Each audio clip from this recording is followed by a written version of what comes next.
Llegando a El Cairo.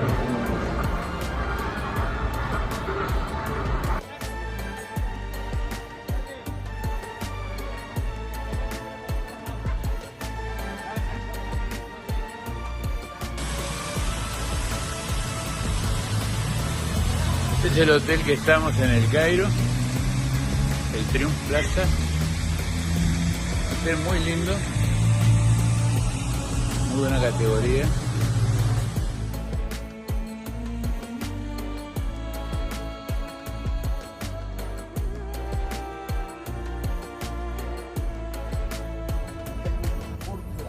A mano izquierda estamos viendo de norte a sur, como hemos dicho. A la derecha están las capitales árabes y a la izquierda la extensión natural de todas las épocas era el desierto. Y en el desierto era donde hacían los cementerios. El cementerio de esta ciudad, señores, es muy diferente a lo que tienen en Uruguay, porque es un cementerio amplio. La calle que rodea todo el cementerio mide 22 kilómetros de largo y tiene cerca de medio millón de habitantes. Es un cementerio habitado. A su mano izquierda, eso que estamos viendo, son todos, sigue siendo parte del barrio militar, son todos clubes militares. Museo de Memphis, Mit Raina. En la zona donde se erigió la ciudad de Memphis, actualmente se encuentra el poblado denominado Mit Raina, el cual contiene la esfinge de alabastro, que es una escultura en forma, como decíamos, de esfinge tallada en el Imperio Nuevo de Egipto, aproximadamente entre los años 1700 y 1400 antes de Cristo, posiblemente durante la 18ª dinastía, o sea, la dinastía 18 de Egipto. La esfinge originariamente estaba situada junto al coloso de Ramsés II en el flanco sur del gran templo de Ptah, señor de la magia, dios creador en la mitología egipcia, el coloso de Ramsés II, que es una escultura gigante de 12 metros de altura tallada en el Imperio Nuevo de Egipto durante el reinado precisamente de Ramsés II, faraón de la dinastía 19 de Egipto, y otros restos arqueológicos resultado de varias excavaciones se encuentran aquí en este museo. Entonces, en este museo al aire libre vemos la esfinge de alabastro y la monumental estatua de Ramsés II. Estamos en el cementerio de Saqqara, donde la principal atracción es la pirámide escalonada. La pirámide escalonada de Zoser es la primera de la historia. Durante la tercera dinastía, el arquitecto Imhotep tuvo la genial idea de ampliar la mastaba del faraón Djoser o Zoser, situada en la necrópolis de Saqqara, para convertirla entonces en la primera pirámide de la historia. Construir una monumental escalera hacia el cielo fue la intención del arquitecto Imhotep cuando concibió la célebre pirámide allí en Saqqara. Con sus 60 metros de altura, era la construcción más grandiosa que habían acometido los egipcios hasta la época, solo superada casi 100 años después por las grandes pirámides de Giza. Tales dimensiones se hallaban a la altura del propósito que perseguía su creador, permitir que su señor Djoser, una vez enterrado allí, ascendiese por los 6 peldaños de la construcción para encontrarse con el dios Re, sin comparecer ante el tribunal de Osiris, el dios que juzgaba las almas de los difuntos. Bueno, parece que vinimos a almorzar acá. Muchas gracias.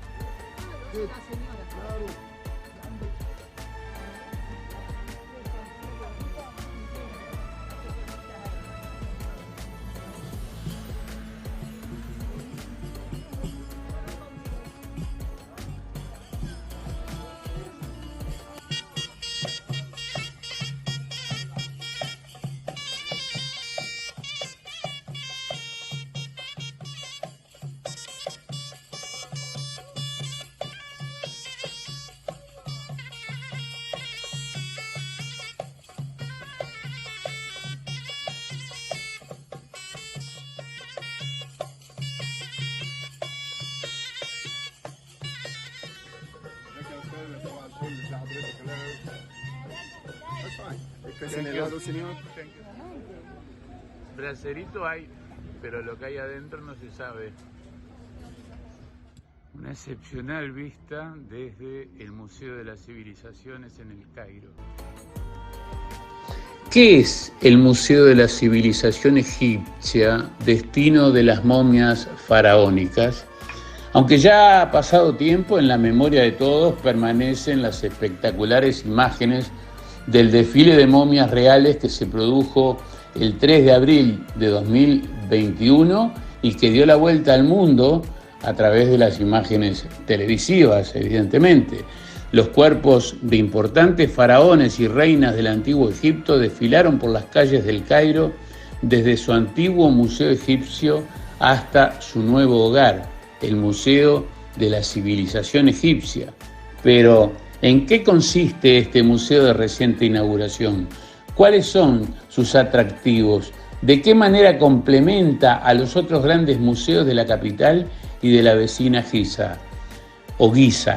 Así es el Museo de la Civilización Egipcia, un gran espacio de exposición, conservación, investigación y divulgación de la historia de Egipto.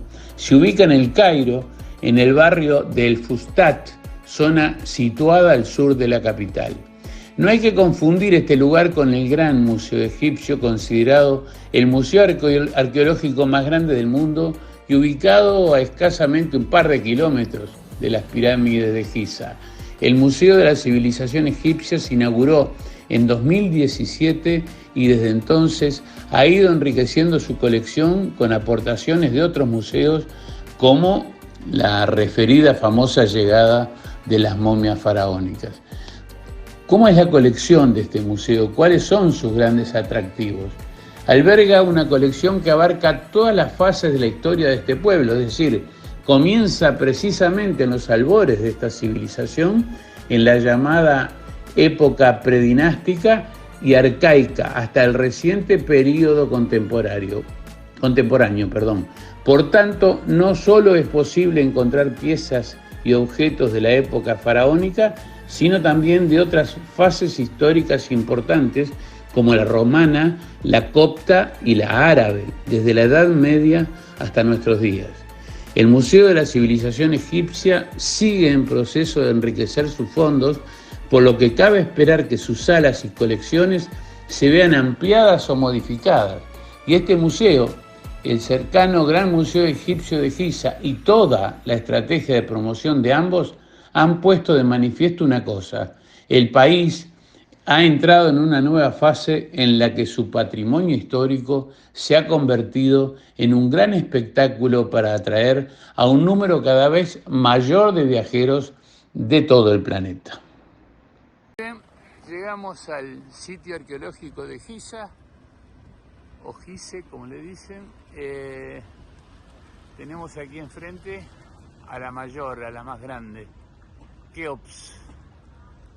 Allí al lado Kefren, y más atrás vamos a ver la de Miserinos. 4.500 años tiene este aparato.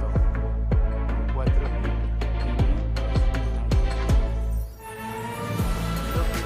de una segunda unidad. Su construcción demoró más de 20 años.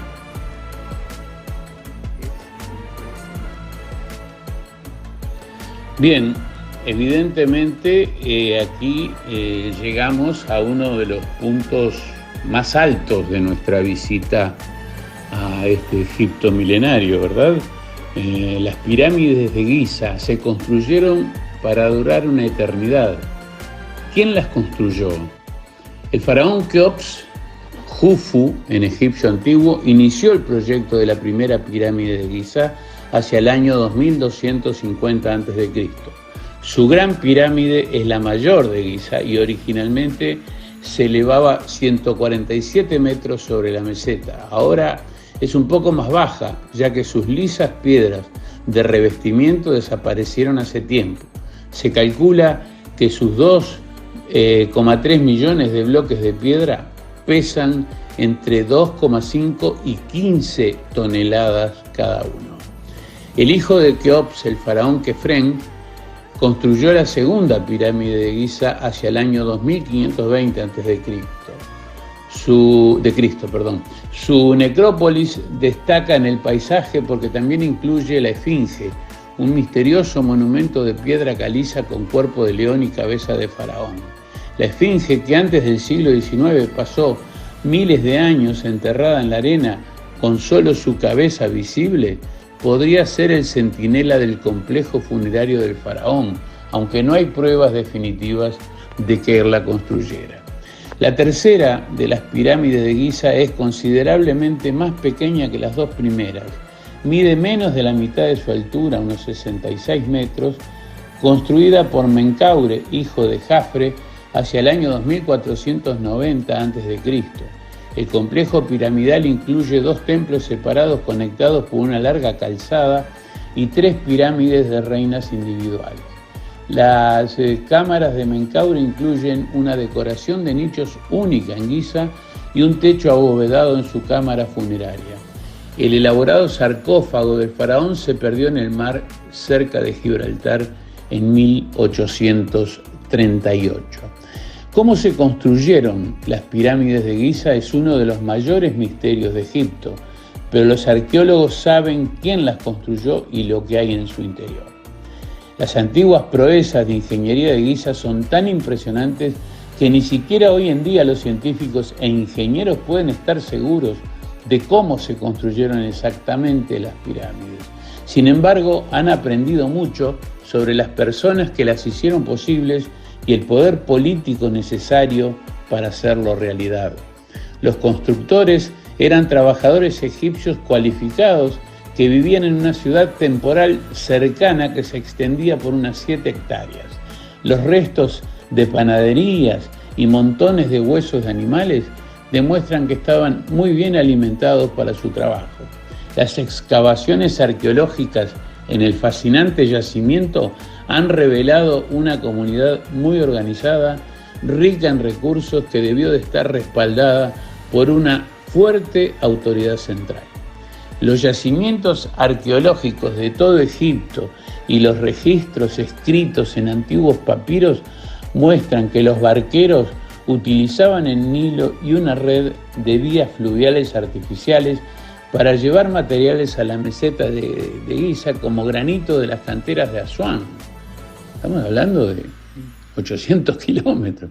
Herramientas de corte de cobre de la península del Sinaí y madera del Líbano. Para mantener a los trabajadores también llevaban ganado de las granjas cercanas al delta del Nilo. Realmente es impactante esta visita y es, como decíamos al comienzo, uno de los puntos más altos de la visita a Egipto. Una nueva toma en el sitio arqueológico de Giza, este monumental cementerio. Así que, aquí Kefren y allí Iserinos.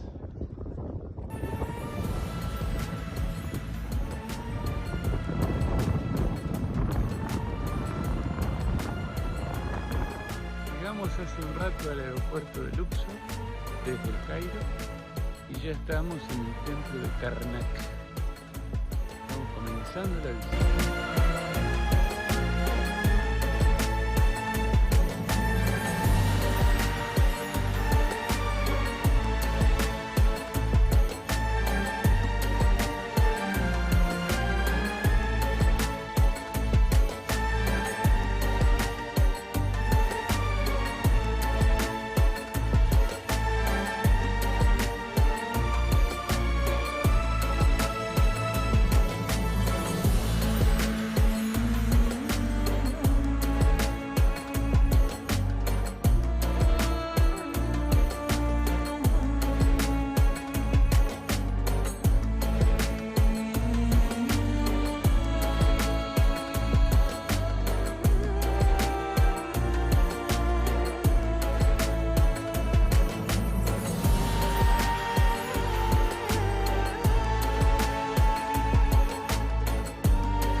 una jornada completamente diferente.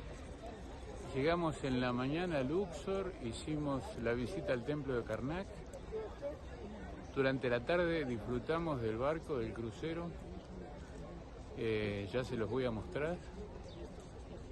Y ahora en el atardecer estamos en el templo de Luxor, bien cerquita del crucero y del templo de Karnak, que ya se los voy a mostrar cómo se une a través de la avenida de las Esquinas. Bueno, estamos llegando al puerto, llegamos al puerto y vamos a acceder a nuestro crucero. No se piensen que es este primero, ya van a ver.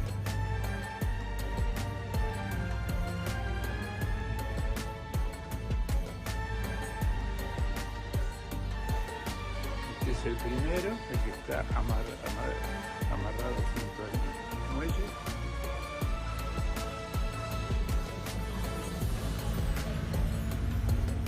Este es el segundo.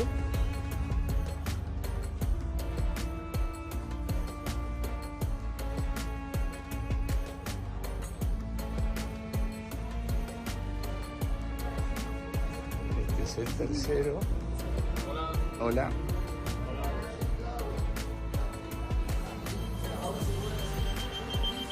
¿Es este? Este es el Ah, el tercero entonces, no recuerdo. La moderna ciudad de Luxor, edificada sobre las ruinas de la antigua Tebas, la que fue capital de Egipto durante el Reino Nuevo, acoge el templo de Luxor. Este goza de una ubicación inmejorable en pleno casco urbano y en la corniche de Luxor, enfrente del muelle donde se toma el ferry para cruzar el Nilo y precisamente donde atracamos con el crucero, ¿verdad? Además, el templo ofrece la posibilidad al viajero de poder visitarlo por la noche. Este recinto fue concebido como un complemento del otro gran templo de la ciudad, el de Karnak, y su construcción fue impulsada principalmente por los faraones Amenhotep III y Ramsés II. Este último lo terminó tal como se conoce hoy en día. Es uno de los templos mejor conservados del antiguo Egipto y visitarlo es adentrarse en el fascinante mundo de los dioses donde solo podían acceder los sumos sacerdotes y por supuesto el faraón.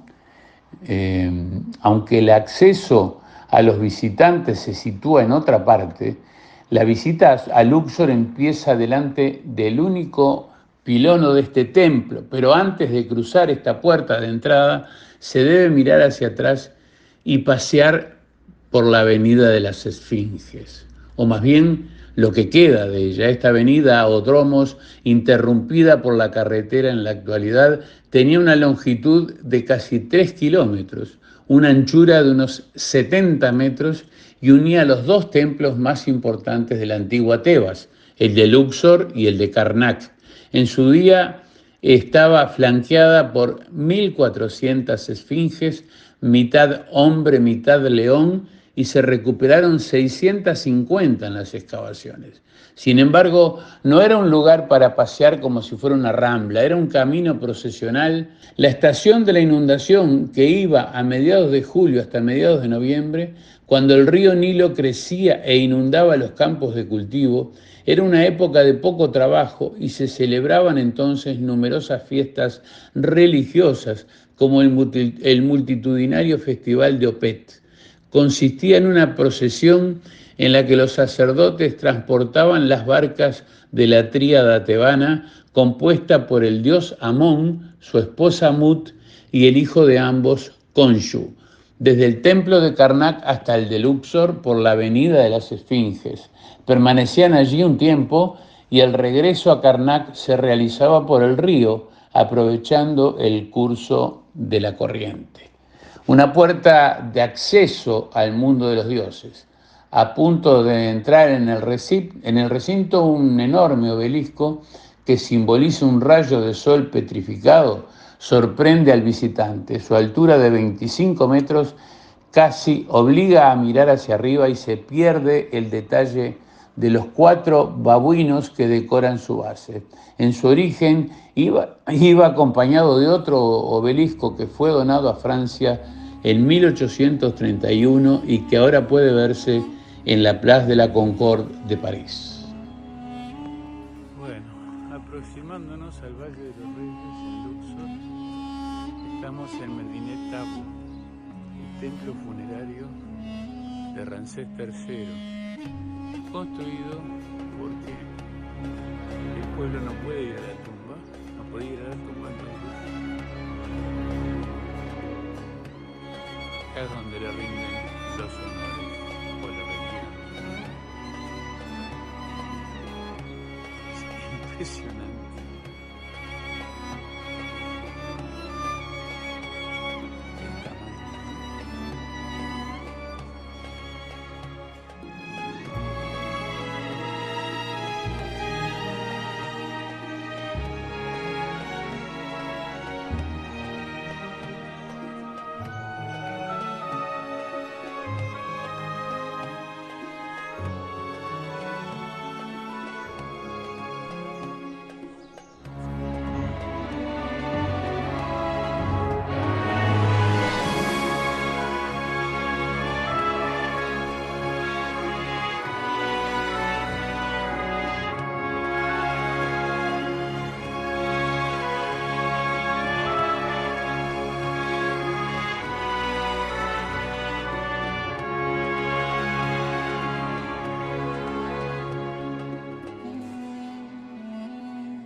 Al Valle de los Reyes, igual que en el templo anterior, se ingresa a través de estos carritos, se ingresa y se sale. Tenemos incluidas las visitas a 3 tumbas. Hay varias extras, por supuesto entre las extras está la de Tutankamón. Si bien los antiguos egipcios construyeron enormes monumentos públicos a sus faraones, dedicaron asimismo tiempo y dinero a crear mausoleos subterráneos ocultos. La colección más famosa de estas elaboradas tumbas está en el Valle de los Reyes, que se encuentra en la orilla occidental del Nilo, cerca de Luxor. Nos habían hablado mucho de este lugar. Fuimos, no queremos ni pensar lo que se debe sufrir en verano. Nosotros estuvimos allí en octubre,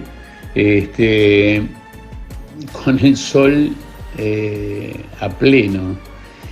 Más allá de eso, no sé, quizás por ignorancia, a nosotros el Valle de los Reyes, no digamos que nos decepcionó, pero no fue lo que esperábamos. De las 9 tumbas que hay, nos habían preparado la visita de 3 y con la primera, la de Ramsés IX, ya nos alcanzó. Durante el Reino Nuevo, dice en nuestros apuntes, durante el Reino Nuevo de Egipto, entre 1539 y 1075 a.C., este valle se convirtió en un lugar de enterramiento real para faraones como Tutankamón, Seti I y Ramsés II, al igual que para reinas, sumos sacerdotes y otras élites de las dinastías 18, 19 y 20. Las tumbas constatan los elaborados preparativos para el otro mundo en los que se prometía la continuidad de la vida de los humanos y se esperaba que los faraones se fusionaran con los dioses. La momificación se utilizaba para preservar el cuerpo de modo que el alma eterna del difunto pudiera reanimarlo en el más allá. A la salida del Valle de los Reyes estamos viendo los colosos de Menón.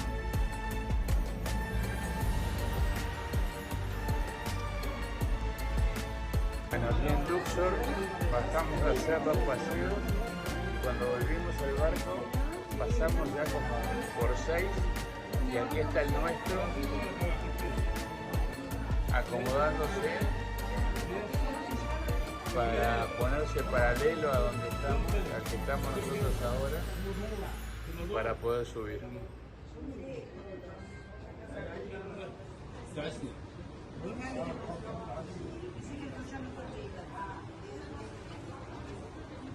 المشير كانت راسي هنا دي اللي هو على دي عمرو كان على سلمت عليه خالص تعرفنا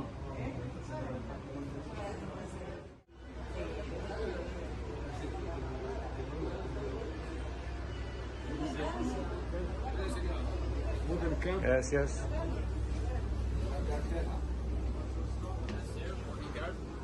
Thank you.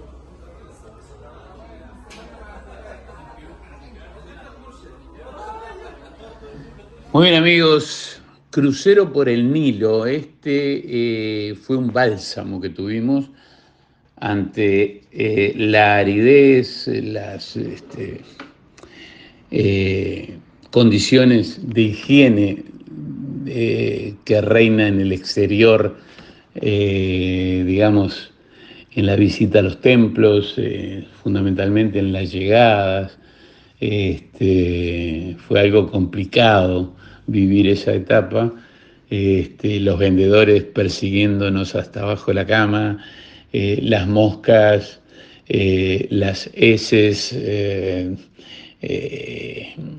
la bosta de los caballos, las moscas.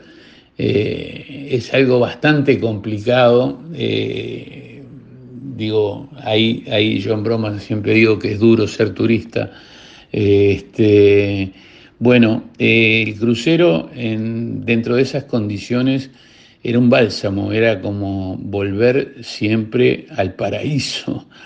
De nuestra estadía en Egipto de 10 días, los primeros días transcurrieron en el Cairo y un lunes salimos en un Airbus 330 con destino a Luxor, donde ya abordamos el Symphony, una nave de 10 metros de manga, 110 metros de eslora, construida en el 1997 y renovada en el 2017, que lleva más de 100 pasajeros en sus cómodos camarotes, que son en total 55. Tiene todo lo que tiene que tener un crucero para disfrutar: piscina, restaurante, muy buena comida, aire acondicionado. También en el bar expenden alcohol, aunque falta un buen escocés. Ahí no había buen escocés. Tuvimos que contentarnos con algún vinito y alguna cerveza, pero ya era todo un logro en estos países de Medio Oriente conseguir, por lo menos en estas 3 noches, 4 días, un poco de alcohol para matizar la estadía, ¿no? Estas son imágenes del Symphony, el crucero con el cual hicimos este recorrido por todos los templos hasta llegar a Asuán, y desde Asuán retornamos en otro vuelo nuevamente para el Cairo, para desde allí abandonar Egipto hacia España. Bueno, esto que están viendo resultó una experiencia única. Nos avisaron lo que estaba ocurriendo y subimos presurosos hasta cubierta, y algunos integrantes del grupo de latinoamericanos que integramos habían comenzado a comprar ropa desde ese 4º piso del crucero a 2 egipcios que estaban en esa lancha que se ve allí en el Nilo. No hace falta explicar mucho, alcanza con escuchar y ver para asombrarse con la forma y especialmente con la impresionante calidad del lanzamiento del vendedor desde la lancha hacia el barco. Vean la forma convincente que tiene de venta y la calidad de los envíos. Fue, ya les digo, una experiencia espectacular. وانا بيكر Bigger? Yeah, large. Come on with the It's a boat. large bigger. Come on with the boat. The boat for here.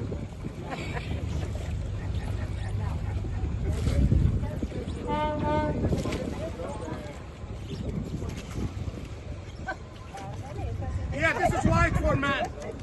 Show this like a down. Hey, Yeah. this is beautiful for you. Yeah.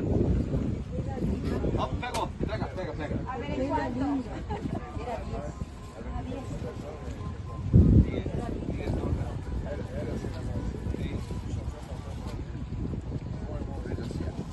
Excuse me. Yeah, this is very bigger. Very bigger. Oh, wait. No problem in the size. Ah, no, está bien. Yeah, this very bigger, yes. Wait. Hey, one for you small. Wait. Okay. ¿Cómo se llama el turbante ese que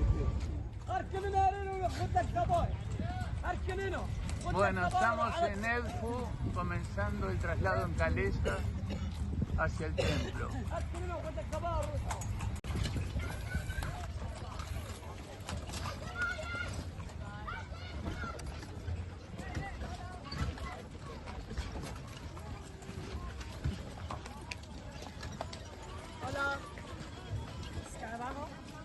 El templo de Edfu, donde el crucero hizo una escala, vale la pena recorrerlo. A ver, bueno, acérquense aquí y cuidado con los escalones. Conservado que hay en Egipto, señores, porque quedó medio enterrado durante mucho tiempo. Y había casas montadas por encima del templo y gente viendo dentro. Se nota del nivel de las casas que se ven a su mano derecha hasta donde llegaba el nivel de la ciudad. ¿Lo ven ustedes? Imaginen todo esto cubierto.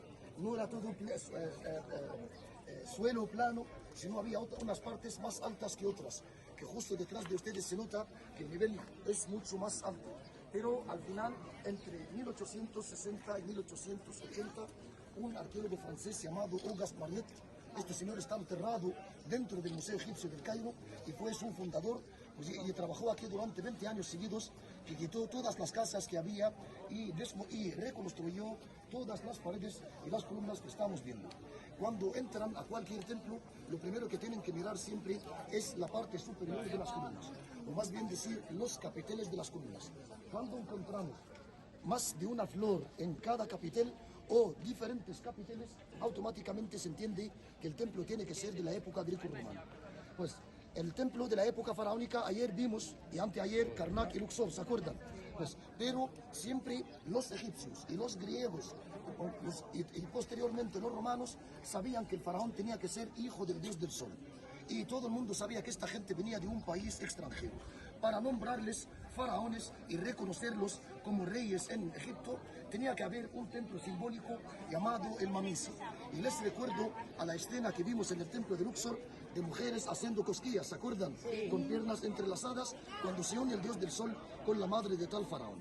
El templo es de la época greco-romana, pero a la hora de reconstruir algunas paredes, Auguste Mariette encontró cartuchos del faraón Ramsés II, del rey Tutmosis III y la reina Hatshepsut.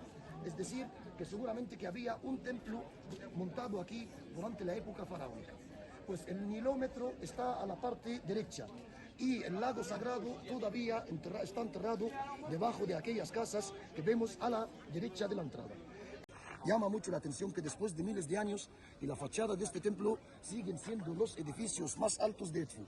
Miden 36 metros de alto. Son dos torres tronco piramidales y entre ellas llevan el sello del dios del sol, el dios principal, Ra, un sol con dos alas y dos cobras. ¿Lo ven ustedes?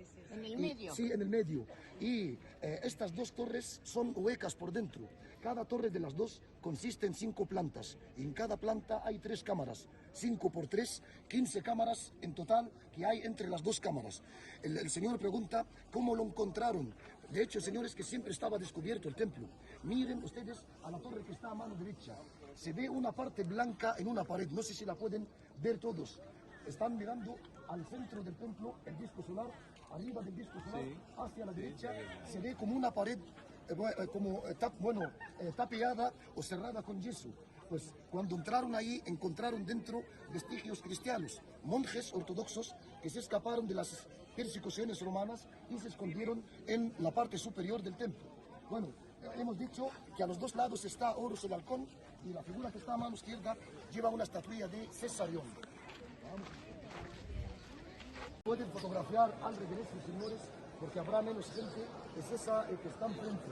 Es la mejor estatua que ha quedado del dios Horus el halcón. Esta figura que está enfrente. Es decir, que en la estatua otra del otro lado se ve todavía un hueco donde encajaban una llave de madera y la misma corona llevaba un hueco. De la misma forma, así podían cambiar las coronas de la figura. Hostia, hemos pasado por la fachada que hemos llamado pilón. Siguiente parte es sala y tetra, significa patio abierto al aire, y eso es internacional, todos los idiomas llaman la sala y tetra, y originalmente son términos griegos.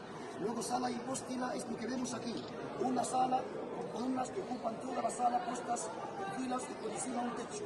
Hay dos salas hipóstilas, dos salas rectas y al fondo la cámara del santuario. Hay dos cámaras laterales aquí, una al fondo que era la cámara de la purificación, algo como la ablución musulmana, que se purifican o se purificaban los sacerdotes antes de venir a la cámara equivalente del otro lado. Esta parte, señores, era una biblioteca. Cuando escribes la palabra casa en jeroglífico,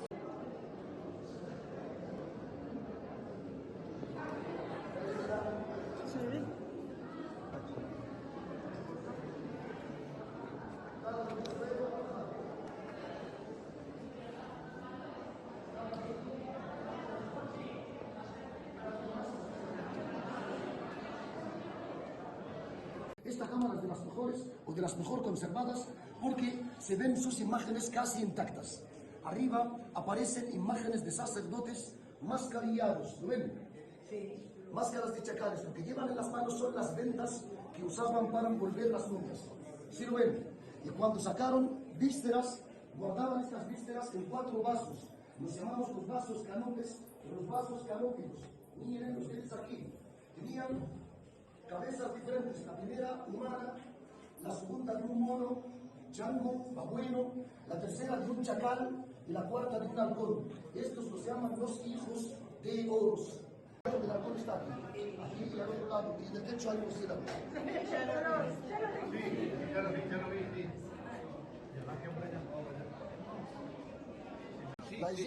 La copta, la egipcia también, tiene casi los mismos detalles.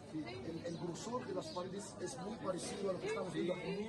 Las torres, cámaras, columnas, lo mismo, hasta las reliquias que hay. Pues en todos los templos de la época greco-romana, siempre en sus alrededores se encuentran sarcófagos. Si eras rico, pagas toda la vida. Y cuando mueres, te momifican y te entierran en el cementerio del templo.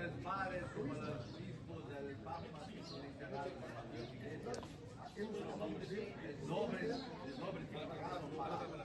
En Com Ombo, acabamos de bajar del barco para hacer la visita a este lugar. Es a pie. Templo de Com Ombo, dedicado al dios Sobek. Este templo fue construido durante el reinado de la dinastía ptolemaica en la ciudad egipcia de Conombo, construido entre 1350 y el año 180 a.C. por orden de Ramsés II. La divinidad del templo es Sobek, un dios con cabeza de cocodrilo y cuerpo humano. Posteriormente, ya que a los habitantes no les gustaba tener una divinidad que representara el mal, agregaron otro dios al culto, Aroeris, o sea, Horus el Viejo. La construcción es única debido a su diseño doble, lo que significa que había accesos, patios, salas, capillas y santuarios duplicados para los dioses Sobek y Aroeris. El nombre de Conombo se deriva del antiguo sitio egipcio de Ombos, derivado de la antigua palabra egipcia, esto es innombrable, NWBT, que significa oro. En el antiguo Egipto, esta ciudad era importante, pues permitía controlar las rutas de las caravanas comerciales que se dirigían a Nubia a través del Valle del Nilo. Fue por ello que todos los poderes que en algún momento controlaron el país mantuvieron una fortificación militar allí, en Ombos.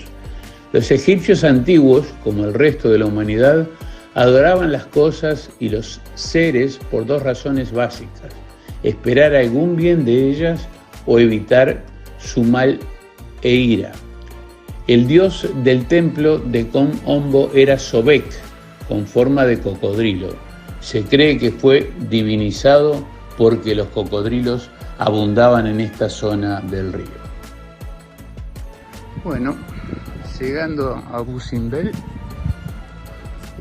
el lago Nasser.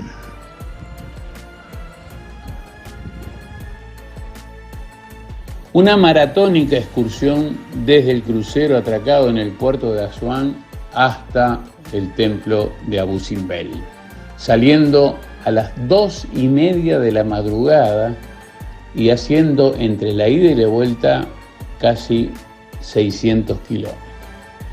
El templo de Abu Simbel es un monumento impresionante de la cultura egipcia que se localiza en la orilla occidental del río Nilo, a unos 200 kilómetros al sur de Asuán. Fue construido por Ramsés II en el siglo XIII a.C. y es considerado uno de los templos más grandes y bellos del país. La historia del templo fue construido durante el reinado del faraón Ramsés II, uno de los reyes más importantes del Imperio Nuevo Egipcio. Fue diseñado para conmemorar la victoria de Ramsés II en la batalla de Kadesh contra los hititas. El templo fue erigido en la región de Nubia, en la ribera occidental del río Nilo, en honor al propio Ramsés II y a los dioses Amon-Ra, Orakti, Horus de los dos horizontes, y Ptah. La construcción comenzó alrededor del año 1264 a.C. y tardó en completarse unos 20 años. El templo está compuesto por dos estructuras principales. Lo estamos viendo, el gran templo de Abu Simbel, dedicado al mismo Ramsés II y a los dioses Amon-Ra, Orakti y Ptah, y el pequeño templo, el de Nefertari, o templo de Hathor, dedicado a la esposa preferida de Ramsés, la reina Nefertari, y a la diosa Hathor.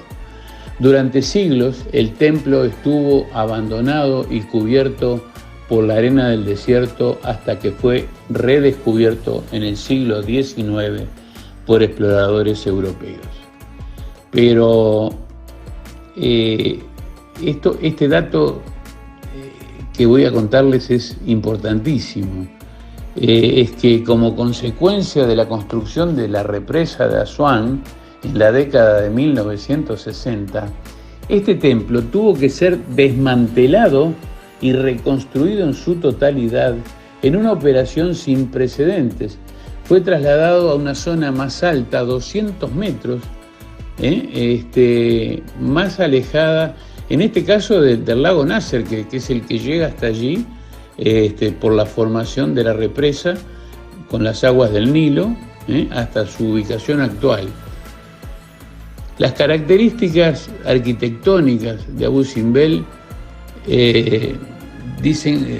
muestran que el templo es famoso por la impresionante arquitectura y el enorme tamaño, ¿no? El templo, como decíamos, consta de dos templos principales, el de Ramsés II y el de Nefertari, la esposa de Ramsés II. Ambos templos están tallados en la roca y se encuentran en la misma estructura.